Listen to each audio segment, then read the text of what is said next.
Inside the ICU, doctors are still testing DMX for brain function, and outside here, fans have gathered for yet another night praying with candles, playing his music. But for now, DMX's lawyer tells me the rapper is still in a coma and still on life support 5 days after suffering that heart attack. We need you to get up, dog. We love you, man. From day to night, all week long. I almost kind of got emotional earlier because I don't want to accept him dying.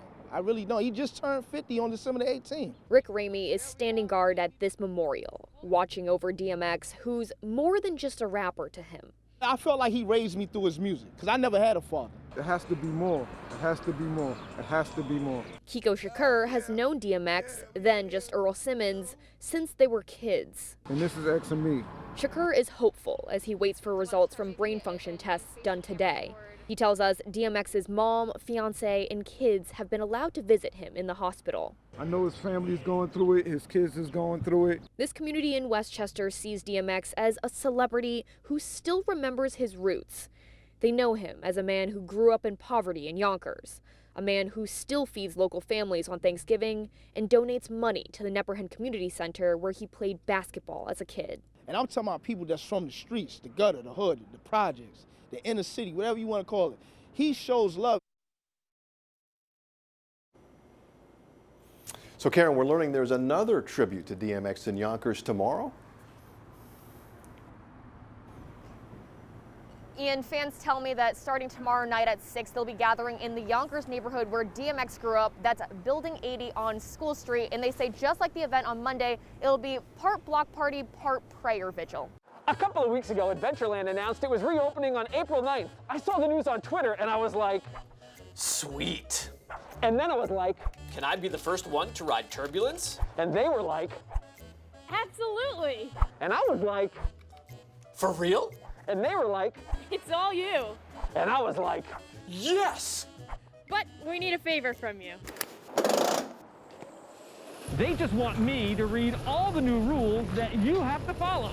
And they want me to do it while riding the roller coaster. So 3, 2, 1, let's do it. Tickets must be purchased in advance at adventureland.us. And the park will only be open at 33% capacity. Masks are required, and so is social distancing on all the lines and rides. Whoa! Use separate entrances and exits, oh my God, for all the rides, and be sure to sanitize your hands as often as possible. Whoa! Follow the signs and arrows to prevent crowded areas. Whoa! And if you do that, we're gonna be riding all spring and all summer long here at Adventureland, Long Island's amusement park. At Adventureland, this is awesome. Kevin Marr, News 12. This should not be here. This is not right for the community. Jennifer Vartanoff is leading the fight against a proposal to turn the former Hampton Inn in Jericho into a homeless shelter. The plan was for Community Housing Innovations, or CHI, to oversee the housing of 80 homeless families in the former hotel. But Vartanoff and other residents say CHI neglected to follow zoning laws and didn't have proper permits for the property. It's not good for the community, it's not good for the people, it's not good for the schools. In September, a judge granted a preliminary injunction putting plans for the shelter on hold. But now CHI filed a lawsuit against the town of Oyster Bay, asking a judge to lift the injunction against opening the shelter. CHI said of the 44 homeless shelters in Nassau County, none to our knowledge has been forced to obtain local zoning approval, as judges have ruled their operation is exempt from local zoning. This must not go through. That's why shelter opponents and town officials rallied outside the former hotel today to demand Nassau County drop plans for a homeless shelter at the inn. They must feel they're above the law when it comes to the town's zoning laws, which have been in place for decades and decades to protect the suburban quality of life. County spokesman responded by saying, quote, Supervisor Saladino is trying to distract from the district attorney's criminal investigation into his administration and deputy supervisor's solicitation of political contributions from town employees. Supporters of the proposed homeless shelter say it's an important project that would help families in need gain access to critical services. This place will offer 3 meals a day. It'll offer stability. It'll give people access to the services that the county offers on site. Virginia Huey, News 12, Long Island. If you're looking for something new to watch, there's so much streaming, including this super funny superhero movie. For the first time in history, we're seeing real-life superheroes fighting crime.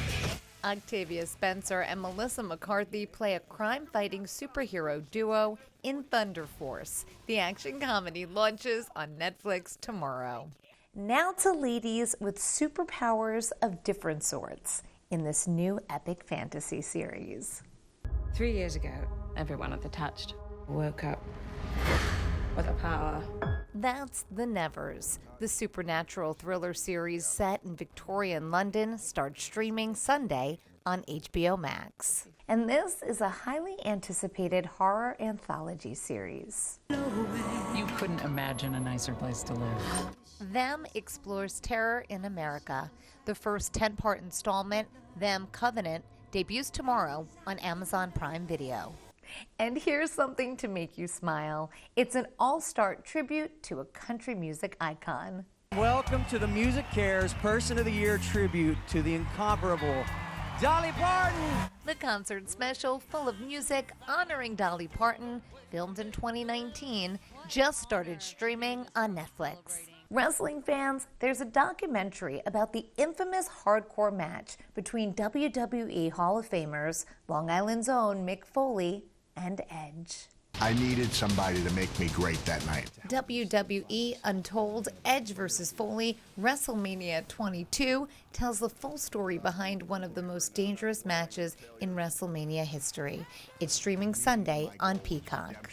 Mick is such a great guy and has been a friend to us here at News 12 Long Island. I look forward to hearing his story. That's what's streaming, working from home. I'm Elisa DiStefano. These beach sweeps, which are run by Clean Ocean Action, take place twice a year, with volunteers getting in the sand all over New Jersey and picking up whatever trash they can find. But we've been told that their latest experience back in fall was somewhat unusual, as for the first time, they started picking up a different kind of litter. It was PPE, masks, and gloves, all related to the pandemic, and they were picking it up by the hundreds. On a pristine spring day at the beach, try to take your eyes off the surf and look down to your feet. We did, and that's when we saw it, an N95 mask stuck in the dunes. The fall beach sweep, which saw 4,000 volunteers clean up garbage at over 40 beaches, found enough PPE that Clean Ocean Action created a brand new category for that type of trash.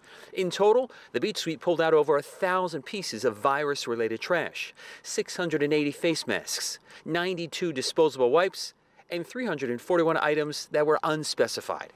We try to use cloth masks in general just to be less wasteful, but we try to make sure that we can throw out our garbage in a garbage can. Sejal Patel and her children have actually taken part in beach cleanups.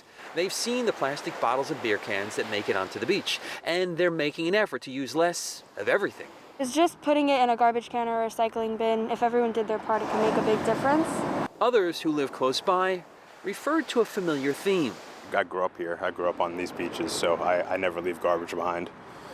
I wish the out-of-towners would think the same way. On the boardwalk in Point Pleasant today, there were crowds of people enjoying the good weather, and for the most part, people were wearing masks. Those with Clean Ocean Action, who've been putting on these beach sweeps for 35 years, say it doesn't take much to make sure the PPE and plastic makes it into the trash and not on the sand. In the last cleanup, 79% of all items picked up were plastic. The most collected items, plastic pieces, plastic caps and lids, food, and candy wrappers. While there is an effort to ban plastic bags and straws, Clean Ocean Action says we must become less dependent on all things plastic, offering a dire warning. It's getting worse, it's not getting better, as we all are shifting to more and more plastic. Oh, gee. Well, you know, this is just awful news, Chris. I imagine this has a bigger impact, though, than garbage on the beach. There is. Of course, we talk about the danger to us. There's also the danger to the sea life. Clean Ocean Action, of course, does not want this trash to get into the ocean, as it can entangle or kill sea life and all the birds that live out here on the beach as well. That's what's so important here. Again, these cleanups take place twice a year. The next one is right around the corner on April 17th. Some medical doctors we talked to today said they were promised 600 doses back in December. And here we are months later, and that promise has yet to be fulfilled. And they say it's their patients who are suffering. This refrigerator is filled with different types of medications and vaccines. What it doesn't have are the doses of the COVID-19 vaccines promised to local primary care physicians. It's kind of consistent with how COVID has been from the beginning. We struggle to get protective gear. We struggle to get adequate testing samples. And now we're struggling to get the vaccines. Dr. Salerno of Salerno Medical Associates told us the government has yet to make good on a promise of vaccines they made back in December. We were approved when we applied back in late 2020 as a site to receive vaccines, and now we're in mid-April and we still haven't received one dose of any vaccine. We know that Black and brown communities were the hardest hit during the pandemic, but as more members of those communities are encouraged by churches and clergy, community-based primary care physicians say they should be included when vaccines touch down locally because it increases access to underserved communities through their offices. Primary care centers and we're a place of treatment and a place that patients can go to because they had confidence and they had relationships, no different than you would with a pastor or a barber or anyone else. I live in a neighborhood and it's just a few blocks away, so it would be great for me to just be able to come here and have the shot taken. Vaccination rates are still below average in some communities, and though megasites are now open in our state, there are still residents who have trouble getting to vaccination sites. People in these towns, I know a lot of people that's looking for the shots and they gotta travel and they don't have no way to get there and stuff. So yeah, the more local spots, the easier it is for people to get to it. Naomi, I probably doubt in here that vaccine supply is the only frustration in that area. I mean, you've been out talking to residents. What are you hearing about the other challenges that are in play here? So we're talking transportation, just like that last gentleman said, Mr. Fields there. He said some people just can't get there. They have no vehicle to get there, no car to get there. And so it's easier for them to maybe walk to a local office or catch a bus nearby. But they're also finding that, and this is what the doctors were telling us, is that they're finding that your local doctor's office may be more flexible with the hours. So maybe you need to come in a little bit earlier to get your shot, or they might stay open later so you can come in after work to get your shot. From reading these emails is that everyone from a normal, regular, everyday police officer to a member of the Joint Terrorism Task Force was able to use Clearview. The Legal Aid Society disclosing documents made available in a public records request showing email exchanges from the NYPD and Clearview AI from late 2018 to early 2020. From my understanding, the NYPD did not ultimately contract with Clearview to provide facial recognition technology services. But they did undergo an extended, let's say, trial period. Clearview AI, a controversial software providing law enforcement agencies with a research tool using a database of more than 3 billion facial images scraped from social media to mugshot websites. It's our belief that facial recognition technology right now is too unreliable. An issue that has left many advocacy groups calling on lawmakers to ban the government use of facial recognition technology on New Yorkers. It has deficiencies when it identifies people of color.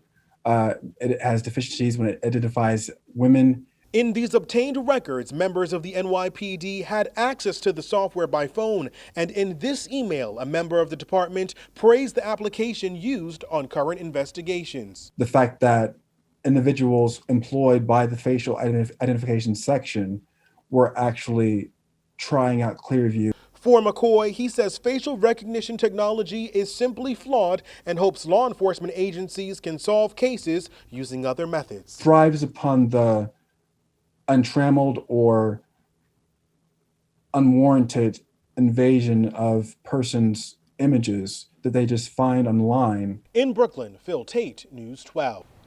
And today is Holocaust Remembrance Day, and News 12's Marissa Marcelino brings us the story of one woman who is documenting history through her father's collections of letters after he escaped his Nazi-occupied country. I am not certain whether I will see you ever again.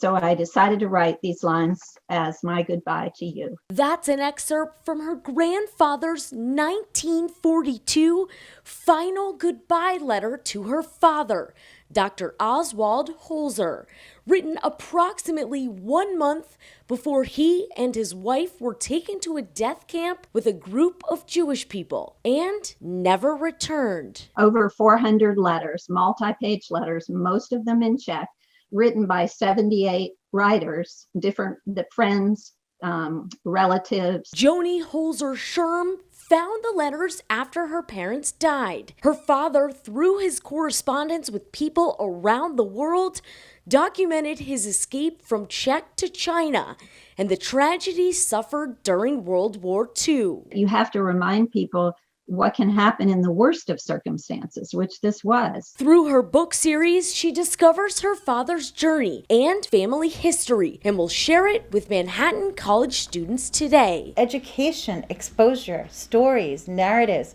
from these survivors and their children are the most important thing we can do. Minaz Afridi says she hopes her students learn from these stories not to be a bystander. If we don't speak up for each other, then who will? Marissa Marcelino, News 12. Fire officials say as soon as they got to the scene of the fire here at Evergreen Court, they immediately rushed over to nearby fire hydrants like this one, hooking up their hoses. But the problem is the water pressure, we're told, was just too low. They had to extend their larger hoses thousands of feet over in this direction. As you can see on this map that we'll put on the screen for you, this is where we are right now and how far away the fire hydrant was that they had to hook their hoses up to. That's about 2/3 of a mile away. This detour was a big obstacle for the firefighters. And of course, you don't want obstacles like this when you're battling a fire like this one. We spoke to State Assemblyman Ken Zembrowski about this. He says lower water pressure has been an issue in this area for years, and he's calling on investigators in conjunction with Suez to find out why it's a problem and how many other hydrants are low. And we need to know why. We need to know why there's low pressure. We need to know whether local development decisions have not taken into consideration infrastructure demands. And we need to make sure that this never happens again. We just heard back from Suez, and they say that they are fully cooperating with the investigation. Coming up at 10 o'clock, we'll have more from investigators. In Spring Valley, Samantha Crawford, News 12. It was just a tough loss for, the whole family. 33-year-old Dominique Turner of Bridgeport says the past year has been a living nightmare, and not just because of COVID. I did lose multiple people. The single mom telling us the love of her life, her baby's father, 31-year-old Dayron Jones, was fatally shot in the chest, a loss coming less than 2 weeks after the stillborn birth of the couple's child. It was hard for us in my house. It was just so sad in my house. And then 13 days later, I lost him the day of our gender reveal. So that was hard. It was just like pain after pain after pain. And she was not spared a double blow by the pandemic itself. I'll never forget, I had COVID myself, and I lost my grandmother to it. But Turner says at her darkest hour, something deep inside her pushed her to turn pain into progress. And it's just like, wow, if I could go through this, I want to help others that are going through it. When life pushed her down, she decided to level up. It's okay not to be perfect, Level Up is the name of her new outreach effort. She calls it a movement. Mental health plays a big part in our community. Designed to help people like her struggling with grief and stress caused by COVID, violent crime, and other factors. People have really been reaching out that I never thought would reach out before. And it's not just people that I know. These are complete strangers. I never met them. She's sharing her story, building awareness, and working towards one day becoming a counselor. There's no boundaries that I wouldn't cross, to help people. A woman who has gone through so much grief, turning over a new leaf and showing what can be accomplished through the power of faith. So I'm just blessed that I could give back to the communities. I feel like it's my time, to get the word out. In Bridgeport, Frank Recchia, News 12, Connecticut. Her logo, a broken teddy bear, she says, because she hopes to heal many broken hearts through this effort. Currently, I live within my mother's home with my newborn son, Keenan. 24-year-old Christina Glenn of Bridgeport says life during the pandemic has not been easy. She recently graduated from UConn. I studied human development and family sciences. And now plans to go back to school to study nursing. Hi, Keenan. She's thrilled to be a new mom, but says parenting is putting the squeeze on her finances. His dad is in Jamaica, and I'm here, so we have a long-distance relationship that we do. On top of it all, Glenn doesn't have a job at the moment and says she has not yet received a single penny of her stimulus money due to a technicality that the government is working on. I'm just on demand with him, so it can be tiring. But when April Barron, who runs the nonprofit Helping Hands Outreach, heard about the stress Glenn was going through, she decided to help, bringing over a check today for $1,000 donated by the Fairfield company Foundation Source, Inc. Thank you so much. I would like to say thank you so much. Thank you for providing this opportunity for families like myself. Thank you for thinking of us, those of us who may be having a hard time throughout this pandemic. We would like to thank Foundation Source for giving back to the community in Bridgeport. We thank you, we thank you, we thank you. Foundation Source, which provides support services to private foundations, donating $1,000 grants to 9 Bridgeport families on a one-time basis. Glenn says she couldn't be more grateful. I was really shocked, and I told her I could cry because it really makes a big difference for me. In Bridgeport, Frank Recchia, News 12, Connecticut. I'm here on Montauk Highway in Southampton, where leaders of the Shinnecock Nation tell me that they plan to have a marijuana dispensary in just a few months and a facility where they can grow the plant right here on the reservation. The tribe is geared up. They're motivated. They want to see this project finalized. And we're going to start to break ground very soon. Shinnecock Indian Nation leaders tell News 12 they are planning to build a 20,000 square foot marijuana cultivation facility on the Southampton Reservation in the coming weeks. And tribe members will vote on whether marijuana can be sold at tribal smoke shops on Montauk Highway. If the tribe does proceed forward with recreational cannabis, we're also looking to have sales before the year's end. Leaders also say they are working with their own regulatory agency to adapt the tribe's medical cannabis laws for the production and sale of marijuana for adults. There should be medical cannabis sales by the end of the summer and absolutely before the end of the year. Tribal leadership says they hope the jobs and economic opportunities that marijuana sales will bring can also help people who they say have suffered for decades due to the unfair criminalization of the drug. These are inequities that our people have faced since time immemorial. So it's nothing new to us.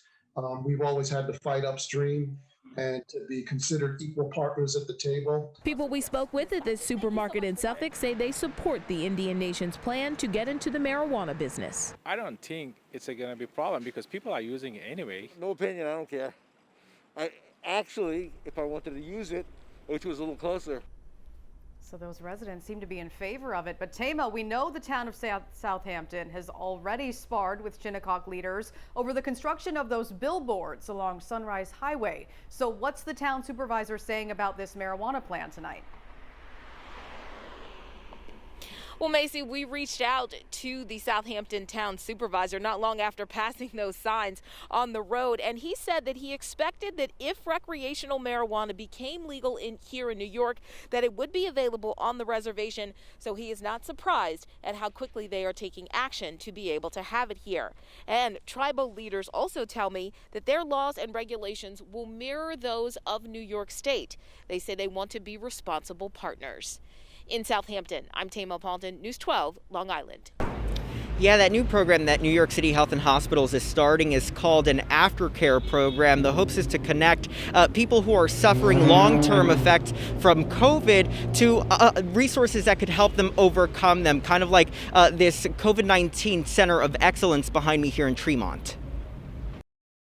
Respiratory complaints, shortness of breath, cough, chest discomfort. Those are some of the symptoms of what officials are calling long COVID, but they aren't just physical. Anxiety, depression, confusion, more on the mental health spectrum. We know that these can be really debilitating, and they present an ongoing need for support from the city. Now the city's Test and Trace Corps partnership with New York City Health and Hospitals starting their Aftercare program to link up people experiencing those long-term effects with proper physical care, mental care, community resources, and even financial help. Part of the city's efforts to ensure that we have a fair recovery from COVID-19. I don't think it's lost on any of us that not all groups were affected equally. The Test and Trace Corps will do this by reaching out to past patients in their system who reported not feeling 100% recovered after their quarantine and isolation periods.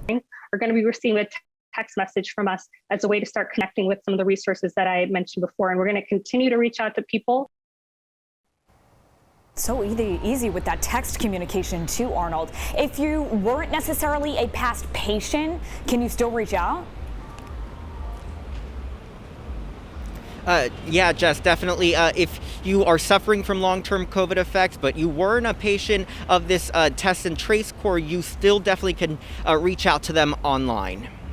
Arnold, thank you for that update and that new information. And for over a year now, parents have been trying to find the balance of online learning at home. For one Bronx family, they're tying their academics and spirituality together. The Javier family is a Jehovah's Witness family in Kingsbridge, and they tapped into their faith to get through, having the teens write letters to older members of the congregation and put together care packages. And the lesson here is empathy. It was clear early on that we needed to make weekly connections with our families to make sure that things were going okay, to make sure that the children were cared for, to make sure that there was food, to make sure that there was emotional support. Even though we were scared, even though we were going through hard times, we saw so much love coming from phone calls. That phone never stopped ringing. We never stopped calling other people. We told them to reach out to other schoolmates, and see how they're doing. Love it. And they say community involvement online has played a very important role while ministries were suspended due to COVID. Well, a Monroe runner getting close to logging 1,000 miles since the start of the pandemic. Go, baby, go! Well, you heard right there. That's Zachary Peterson's wife cheering him on. The 33-year-old has run nearly 3 miles every day since his gym first shut down last year. He says he's run in 0-degree weather, 100-degree weather. There you see some snow. He lost 20 pounds, so he didn't get the COVID-15. He lost 20 pounds. But life may soon slow him down just for a bit. We are expecting our first child in a little under 8 weeks. So I think my wife is going to make me pump the brakes for a couple of days. You know, I don't think she wants me running laps in the hospital parking lot. I think I'd catch a flack for that. Final hill. I don't know, maybe. We'll see. She might be understanding. She might not. Peterson says they've got a jogger stroller on their registry, and they're looking forward to running with his wife and their baby girl. See,